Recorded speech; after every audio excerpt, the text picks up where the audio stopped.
It's been a busy and wild offseason for a lot of teams around the NBA, and it's never been more exciting. With star players getting traded left and right, all it takes is just one move for the direction of a whole franchise to change for their coming future. Let's look at some of the blockbuster trades that happened so far and see which teams really won and which ones got robbed. Kicking off our trades, we've got to talk about the package revolving around the Wizards, Suns, and Pacers. Coming off another disappointing loss in the playoffs last season, Matt Ishbia wasted no time in retooling by axing 2022 Coach of the Year Monty Williams and replacing him with defensive coach Frank Vogel. Now on the other side of the fence, the Wizards have been looking to move on from the Bradley Beal era and wanted to start with a clean slate, being the weakest link in their big three. The Suns dealt CP3 to the Wizards in exchange for a three-time All-Star. And if there's a strong message that Ishbia wanted to send with this trade, it's that he wants to win, now no matter what the cost. Literally. I mean, the salaries of Booker, KD, Ayton, and Bradley Beal alone already make up their entire payroll next season, and because of this, the Suns have no choice but to look for cheap pieces just to fill their entire roster out. This is a championship or bust kind of deal for the Suns, and if they don't win it all next season, the Suns are going to have a difficult time maneuvering around financially in the next couple of years, because they're going to be tied up with Beal's contract. And not to mention that they'll most likely pay a hefty fine for operating above the luxury tax line. Now, switching to the upside of this deal, adding Beal to the mix gives the Suns another three-level scorer on top of Durant and Booker. I mean, if I'm playing defense, there's just no way I'm gonna stop this new three-headed monster if they all exploded at the same time. And what I also like about Beal's game is that he can create his own shots and work as an off-ball guy that can consistently knock down spot-up shots as well.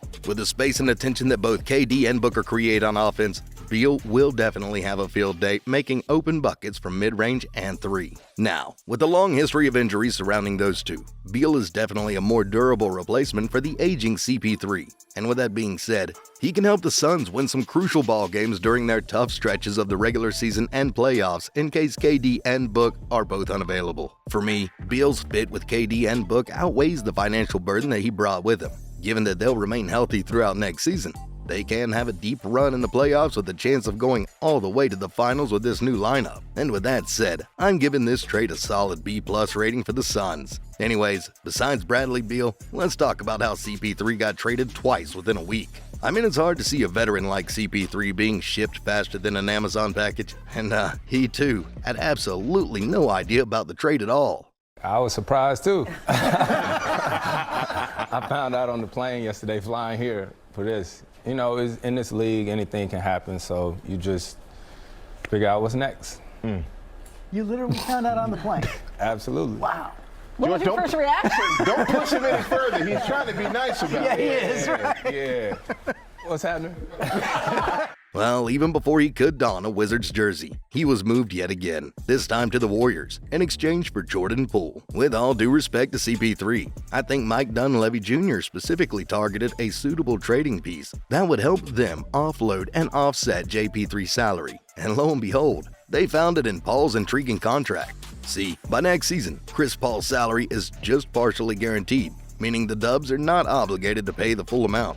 And in the 2024-25 season, they're not obligated to pay him anything at all. I mean, they can waive or trade him as they deem fit, without burning a huge hole in their pockets. Heck, some experts believe that the Dubs are gonna keep CP3 for a while, so that they can increase his value and eventually flip him as a bargaining chip to get the players that they really wanted. Although Kerr and the rest of the guys already expressed their excitement about playing with CP3, I still find it hard to imagine that this soon 38-year-old dude will have the wheels to push along a team that is considered to run one of the fastest-paced teams in the league. I mean, can Steph and Klay thrive at a much slower pace with CP3 running pick and rolls all day, and are they willing to be spot-up shooters when CP3 runs the show in the starting unit? Now, on the defensive side of the floor, their projected small ball unit of CP3, the Splash Bros Wiggs and Draymond, is going to be exploited easily, especially against teams that have unicorns like the Bucks, 76ers, and Nuggets. I mean, we saw how they got dominated by AD and the Lakers inside the paint last playoffs, and the last thing that they want to add right now is a 6-foot hobbling point guard with lingering injury issues. And speaking of which, the biggest issue I've got with CP3 is his durability. As we all know, he has a history of breaking down during the postseason, and even if they limit his minutes between 22 to 28 minutes a ball game, they're still still no guarantee that he'll be healthy during the most important games. On the money side,